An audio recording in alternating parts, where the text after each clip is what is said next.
I started getting the idea like we should put together the cheapest rig that we have of stuff at a flash of a gear and then compare it to like the most expensive rig, which is gonna be just all stuff that's kind of more on the excessive end of things. That's what we're gonna do today. This is not like a scientific comparison. I'm not looking for gear that's like one-to-one the same as the cheaper or more expensive one.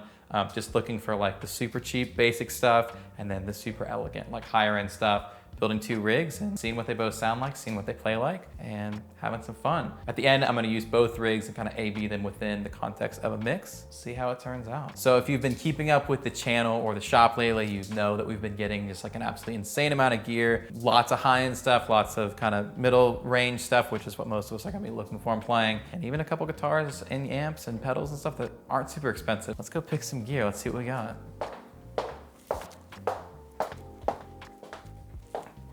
Now we've got a rare scene in my office right now. So we're actually still like in the middle of the work day right now. So if you hear any noise out there, Kaylee is setting up guitars as always. And yeah, here we are. So let's see what's on the site. Here's what we just listed. We got a bunch of new fun stuff, but we're not here to look at the average. We are here to see the lowest and the highest. So let's sort by lowest. Not to get too ADD, but we finally did restock the logo tees. So if you've been asking for one, we have them now, so go check it out. Let's sort by guitars. We're not here to look at t-shirts. And let's see what the cheapest guitar we have is. Oh, there we go.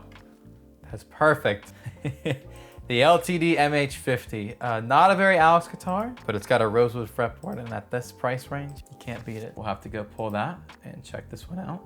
And let's go extreme. I think I know which one I want to choose already. Yeah. So technically our most expensive guitar right now is this Ice Blue Metallic Jaguar, but that sounds very particular. It's not gonna make too much sense for this video. Let's do the Artisan. This is a very elegant choice. Coming in at $82.95. This is certainly not a budget-friendly guitar, but it's an awesome guitar, so let's do it. Also, it has humbuckers, so that'll kind of match nicely with the LTD. So I'm gonna do two effects for each. Let's see what we got effects-wise. We'll do a drive and we'll do a delay. I guess we'll probably do an echo, if you know where I'm going with this. Going high to low. Yeah, the most expensive is of course going to be the Space Echo, coming in at $21.95. I knew when I was thinking about the theme of this video, like the Space Echo has to be in it. So that is going to be our expensive Echo. I think we have a much more budget-friendly one as well. Going low to high. There we go. Yeah, the TC Gauss Tape Echo for $59. So that is 1/20th of the price, I believe. I think that'll work. All right, let's find an Overdrive. So Overdrive wise, there's nothing that we have at the moment that's like super crazy high-end that I think is what I'm looking for this video. So I'm actually going to pull from my personal collection. You know, I should probably grab it. Since there's nothing I'm seeing in the shop that is really what I want to use, I'm gonna go from the personal collection and we're gonna do the Limelight. If you don't know what this is a pedal made in collaboration with the guitar player from Touche Amore. It's kind of a clone style pedal, but has some more options and is voiced a little differently. And it is one of my favorite Overdrive pedals I've ever played. This one you can see on the back is tour number 9. I think you'd only grab this at the time from the merch table on tour. So yeah, I picked this one up when they were touring with Thrice. That was a great show. But cheap wise, I know we're gonna have a drive. And I mean, there it is. The Rocktek ODR1 from the 80s. It doesn't get any more basic than that. Let's pick some amps. We'll start with cheap. Oh no. This is with the old background, so you know this is a really old listing. This is the Marshall Lead 12. A lot of people actually use this as like their dressing room, like green room amp, or at least they did back in the day, which is what these are kind of known for. Definitely not high end. It's a cheap practice amp. I think that fits the video perfectly. We actually did have quite a few really cool like high-end amps come through recently, but a lot of them are already sold. So rather than going from the shop, I'm once again going to defer to the personal collection, and I'm going to use my 1967 Bassman with the matching cab. This actually isn't like a crazy expensive amp, I guess, compared to a lot of stuff. But I think the pair like this in this condition would probably go for maybe $3,000 in today's market. I think that finishes out our rigs. Let's go get all the gear and bring it all in here.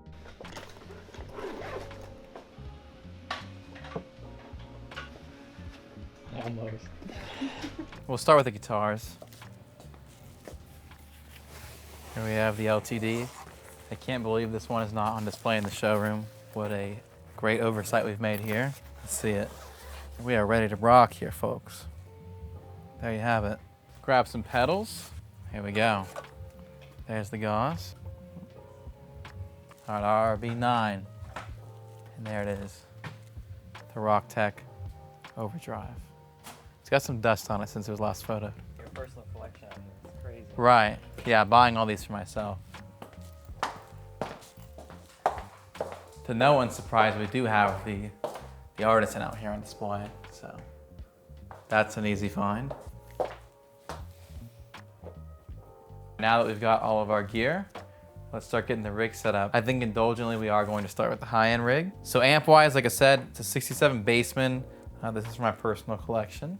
This used to belong to a friend of mine when he had a studio, and then when he moved out of that, I got the Bassman, so you can't complain about that. That's fortunately already hooked up for us as we use it in here all the time. The tape is because I've already figured out the microphone position, or at least where I'm going to put the center mic off camera, so both the amps, we already know where we're gonna mic them. Nicely have the Space Echo over here on a table. This one is from 1976, so it's old. I also pulled this Marshall boost switch, which is not a boost, it's just a one-button foot switch, so I'm using that to pop the Space Echo on and off so I can switch from having echo to not having echo. And being that this is an old Japanese unit made for the Japanese market, as most of these were, they actually ask for 100 volt power. I know a lot of people still just plug them into the wall, but I always use a step down. It ensures that your equipment will last as long as possible. Because things like getting the correct voltage, even if they're rated to handle a little more or a little less, just give it the right voltage. I promise it's worth the $50 or whatever for a step down.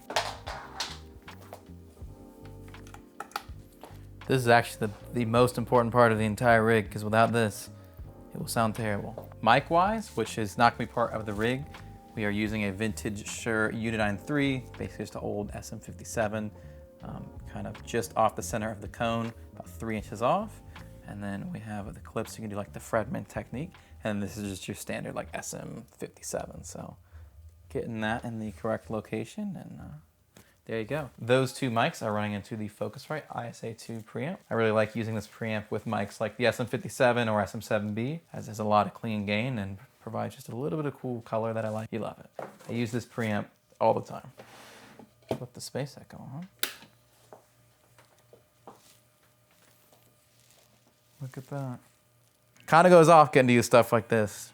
There's something to it. All right, so we are all rigged up now. So here's what it's gonna sound like dry without the Space Echo engaged or the Limelight.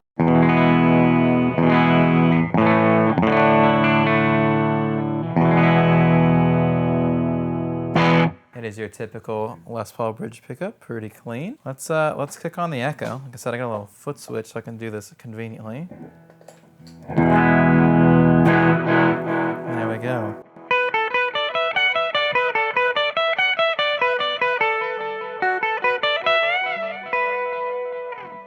If you haven't used something like a Space Echo before, you just get some cool like artifacts and stuff, which you'll get from using tape instead of something clean like a digital delay. And yeah, just a lot of extra little color and vibe. And I have a lot more fun with this than something like a DD7 or whatever, even though this may carry a little bit higher price tag. So I think that's to be expected.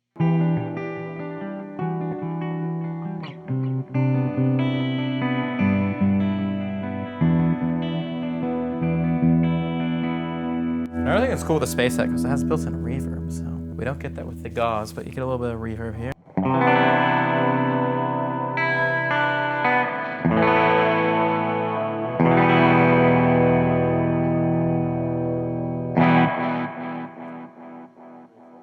Let's turn the reverb down. Let's turn off the Space Echo, and let's see what the Limelight sounds like.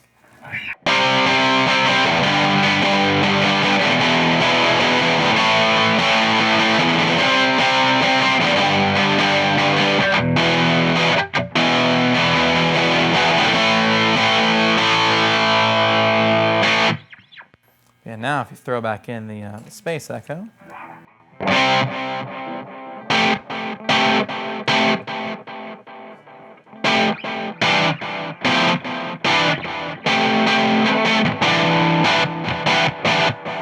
So one thing I love using the Space Echo or any Echo like this for is to actually play like drivey, like rhythm tones, but playing at the same BPM as the delay is going, or as the echo is going. So you can kind of get a cool, like, you just kind of get some cool color to it and just makes it sound nice and big.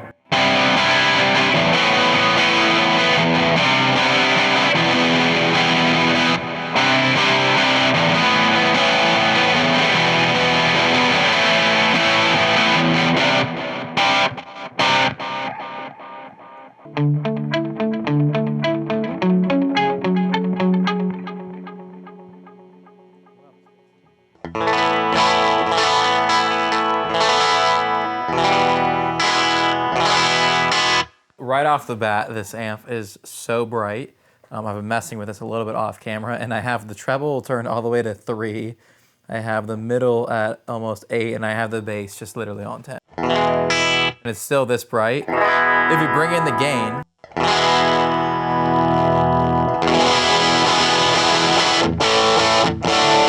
it does fill out a little more, which is nice. Being that I'm using an overdrive pedal, I've got to work with what we got here. Even though this, you know what? You pop this on, which I've already preemptively set really dark, and to no drive, just to basically be boosting this.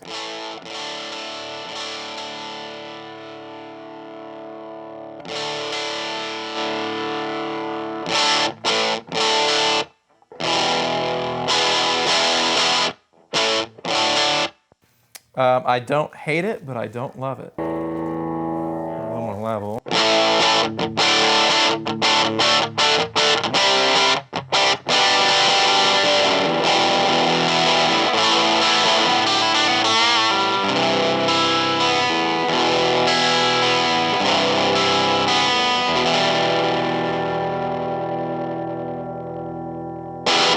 It cuts, which I like. I will say, you know what? This guitar, it's not bad. It plays pretty good. The setup is really nice in here, so I like that. This guitar gets a pass. This is actually for $200 and some. This is pretty good. I do like that better than just the distortion amp, so it is a small upgrade. Let's try the Gauss.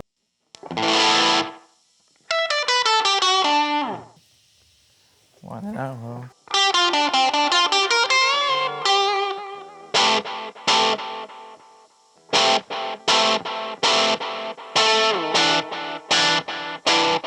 It's so funny. This amp literally sounds like lo-fi compared to the other one. But it's kind of in a cool way. It's maybe not what I would want on most occasions, but it has its place.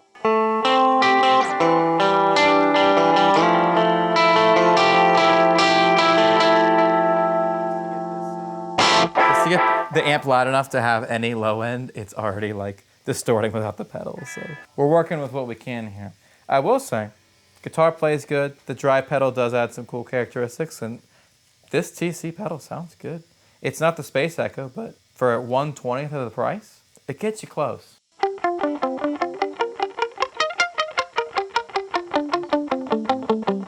It doesn't do the thing the Tape Echo does, where the tape is weird in one spot, so there's little imperfections. This is just perfect. You know, it's not as exciting. It works every single time. All right, so now that we know what both of these rigs sound like, let's see what it would sound like in the context of a mix. This is going to be double tracked and EQ'd and all that good stuff here. I've just done kind of a basic mix. Let's see what these both sound like back to back.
But that was a lot of fun, like writing and recording this track and playing all this different gear. I would say I'm a little surprised by the results, but it's pretty much as we expected. I obviously really enjoy the expensive rig. I'm never gonna complain about getting to play an awesome Les Paul through great old vintage Fender amp with some cool pedals and of course a Space Echo. But I was really surprised. The LTD actually played pretty good. The pedals sounded good. And even the Marshall amp itself wasn't the worst. Well, this doesn't come as like a huge surprise. I would say the biggest difference really came down to actually like the cabinet. The smaller speaker in the Marshall just could not hold up to the Bassman cabinet. The Bassman amp obviously just sounds so much more full, but I bet if you were to plug just the head portion of that Marshall combo into the same cabinet, it wouldn't sound the same, but it would definitely sound more in the same ballpark. Like, speakers make a huge difference. So if you're gonna invest somewhere, getting a great cabinet or a combo amp that has great speakers in it is a great place to start. I would say for the cost difference, the difference between the Gauss and the actual Tape Echo was probably the smallest, which is hilarious. The vintage Tape Echo obviously has a lot cooler character and there's a lot more functionality. There's a lot you can do with it. There's obviously a ton you can do with it that we didn't dive into for this video, but when you're just looking at like its basic functionality, like, yeah, a lot of these pedals, you know, they get in the ballpark. I always say, like, if you try something like the Gauss and you don't like it, you're probably not gonna like the Space Echo. But if you absolutely love the Gauss, then maybe the Space Echo will actually be cooler and you'll enjoy it more. Like, I'll see some people try like a clone of some variety and be like, well, I don't like that, but maybe I like the real clone. It's like, they get so in the same ballpark that, like, if you don't like the clone, at least as long as it's a decent clone, you might not love the real thing either, but if you love the clone, then the real thing may just like push you over the edge. I do want to note, we're not sponsored by like some big box guitar store or anything. There is no affiliate link down below. The idea of this video is not to like show you like a cheaper piece of gear, but make it sound amazing in context and then tell you to click the link and buy it. This is just for fun. This is just putting together some rigs with what we have laying around at the shop. I'm so grateful that we have access to stuff like this. It's certainly not something I take for granted. And I never expected that our inventory in my own collection would be at the point that we can just start grabbing stuff like this and put things together like this. It's really cool and it's a lot of fun. I think the moral of the story and the true answer is you don't need to get the craziest, most expensive gear, but it's worth the investment to not buy just like the cheapest gear possible. Buying a great amp and a great speaker cabinet is going to go a long way. Having a quality guitar that is going to stay in tune is very important. Getting cool effects pedals along the way is just kind of part of the journey, I would say. You don't need to buy it all at once, and sometimes the simpler the better, and sometimes I think you'd be surprised by how small the difference is between a cheap piece of gear and a crazy expensive piece of gear. At the end of the day, a lot of times that option is kind of right in the middle, probably the good sweet spot, and that will do everything you need, be reliable, sound the way you want it to, and it'll last you for years to come. I hope you guys enjoyed the video. I hope you enjoyed the track. Really enjoyed getting to put this one together. Let me know down below in the comments your thoughts. We would love if you checked out our site at flashphotogear.com, even if you're not like currently in the market to buy something. If you see a piece of gear that you want us to demo on the channel, definitely let us know down below in the comments. And if we can fit it into a video we're working on, we will be more than happy to do it. Thank you guys again for all the support on our recent videos. We really do appreciate it, and it's really cool to see our numbers going up, and we want to keep doing more of this. Thanks again for all the support. We'll see you in another video soon. Bye.